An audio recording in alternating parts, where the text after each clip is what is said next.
is a privilege to call to the microphone the Honorable Prime Minister of Dominica, Roosevelt Sterrett.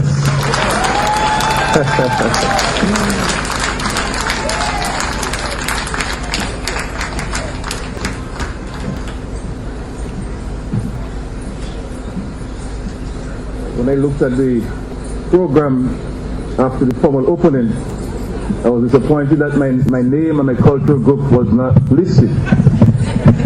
I recognize I wasn't invited, Madam Minister, to dance tonight. But had I been invited, I would have certainly come to dance. So next time, let me recognize the presence of His Excellency, Mr. Conrad McIntyre, Acting President of Dominica, Honorable Lauren Barnes Robert, Minister for Culture, my dear Honorable Cabinet colleagues, Excellencies of the Diplomatic Corps, specially invited guests,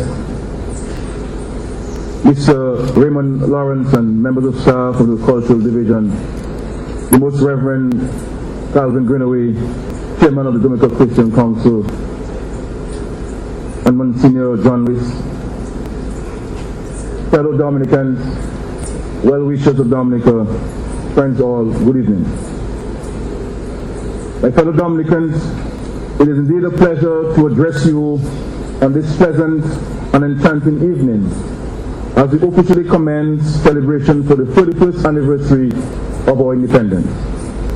It is appropriate that we commence the celebration by giving thanks to God Almighty for every individual and family that make up our nation, and more particularly for His divine protection of our land in this hurricane season.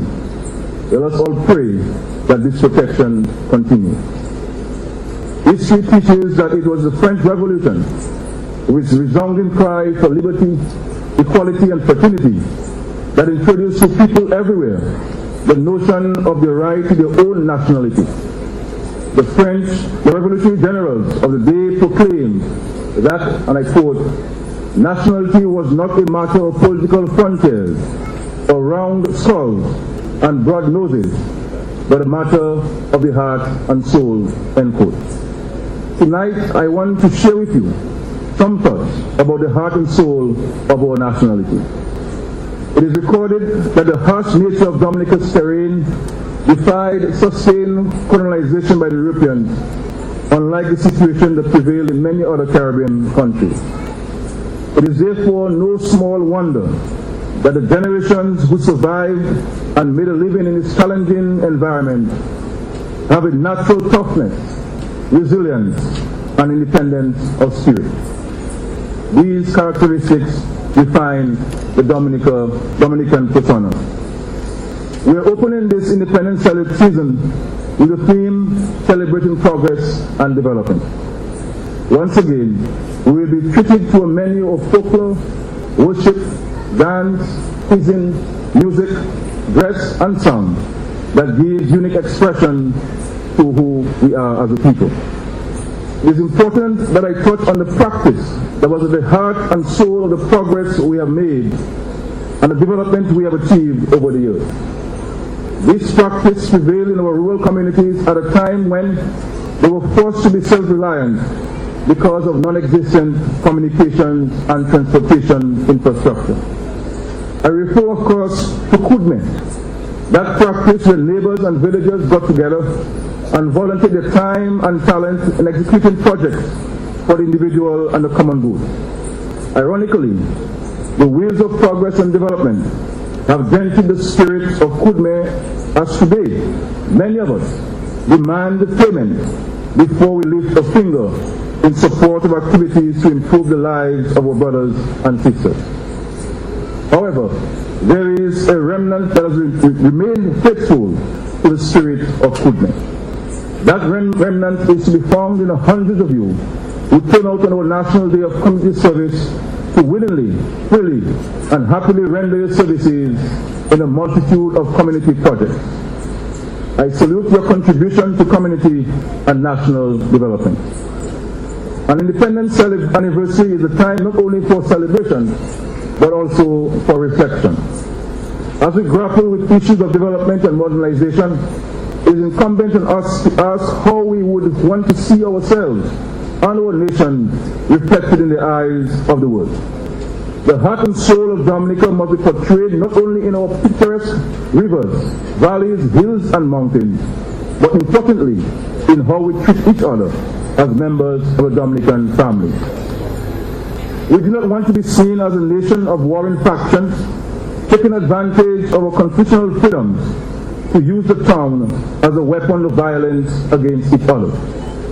As we continue that journey of development, my dear friends, let us pledge to work for a triumph of the mind over petty divisions, over ignorance, and over insecurity and fear. We want to project to the rest of the world a picture of confident, self-assured people who are firm and support each other and who are willing to make and bear sacrifices in pursuit of the common goal. This is not beyond any of us, since we display these qualities when visited with adversity and mishap that affect our community or our nation.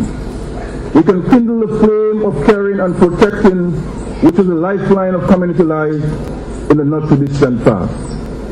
I want to conclude this message by encouraging all of you, even those who are housebound, to participate in Independence 2009 celebrations in a manner suited to your circumstances. And while doing so, if you identify just one area in which you can make a constructive difference in the life of someone in your community, then you would be changing the face and character of that community and making a lasting contribution to the advancement of progress and development in our community and our country. Finally, I want to express sincere appreciation and gratitude to the many artists and other volunteers who have come forward to make this year's celebration a promise of magnificence and excitement. My personal thanks goes out to the hard-working Minister for Community Development and Culture, along with the committed and dedicated staff for the hard work they have put into the planning and execution of the program of activities that will speak to the heart and soul of our nation over the next 4 weeks. I wish to declare officially open the 2009 Independence celebration. May the good Lord continue to bless all of you, and may good Lord continue to bless Dominica and protect us from the hurricane season. I thank you very much.